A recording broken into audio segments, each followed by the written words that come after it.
Any other questions for Coach? Bryce and Juwan just agreed that toughness was once again the issue tonight. I guess what did you see in that regard that kind of led to that continuing to be an issue for you guys? Yeah, I thought we took a huge step in the right direction the last couple games on the glass and, 50-50 balls. But, tonight that was the difference.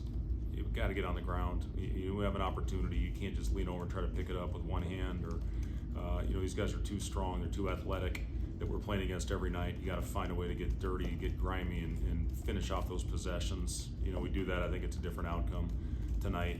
We switched up some coverages there, to force some misses, but we just could not secure the rebound. So, the biggest thing now, we got to find a way to steal a couple on the road, and we got some really good opportunities in front of us, very difficult tasks, but we have to stay together.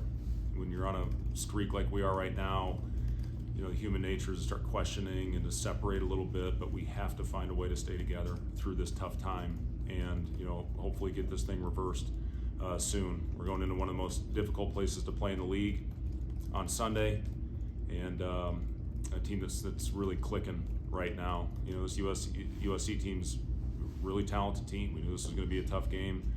Must does a great job. They found a formula. We tried to counter with a matchup on the other end. Went back and forth. They made the plays at the end when they had to.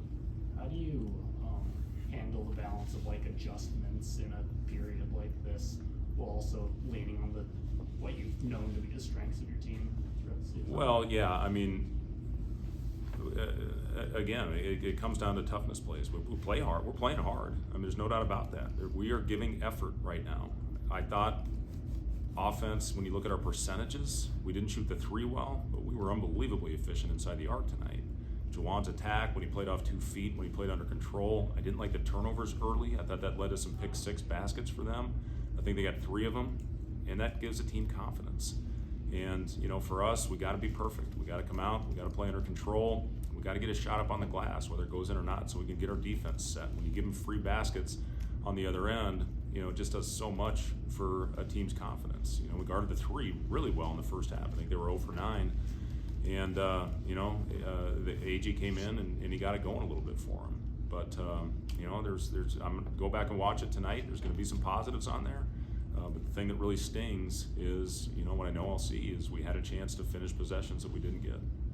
How much more frustrating does it make where 4 out of these 5 games, the margins are so close, and 3 games coming down to the final seconds and then 1 in overtime, you just haven't been able to get over that hump? They're all frustrating. Anytime you lose, it's frustrating as hell. You gotta find a way to bounce back. Again, you just keep trying to take steps. We took steps in a lot of things tonight, but again, it all comes down to loose balls and toughness. What did you see from the veteran leaders in this game? Bryce said that he's sucked as a leader tonight. I guess, did you see your go-to guys kind of rally the team together the way that you would hope during when times got tough?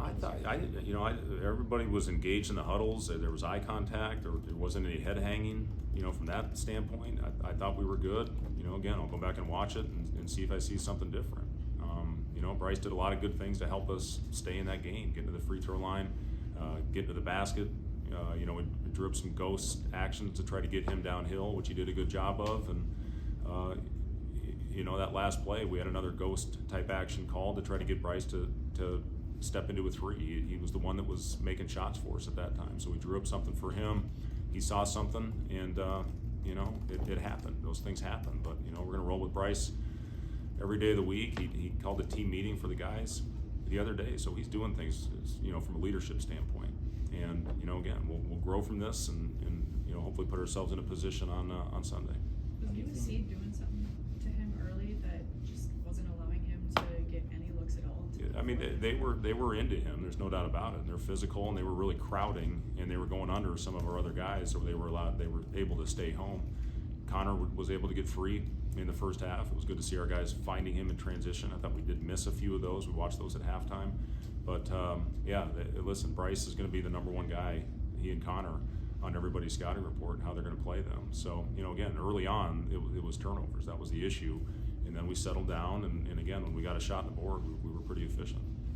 How do you think you adjusted offensively? And they've talked about when shots aren't falling, you got to do the other things. How do you think you did offensively adjusting to? Yeah, we looked to take advantage of a matchup out there, and I thought our guys did a good job of recognizing that and getting downhill and getting into a back down a couple times for Raleigh. And, you know, we found something to get us to the basket and get to the free throw line. I think we're in the bonus with 11 minutes to go. You know, we got to find a way to manufacture those points when shots aren't falling. What are your initial thoughts on just how switching there in the starting lineup played out? Listen, to me, it's more important who's out there at the end. You know, again, the turnovers were an issue early, so we'll go back, look at it, and address them. Thanks, guys.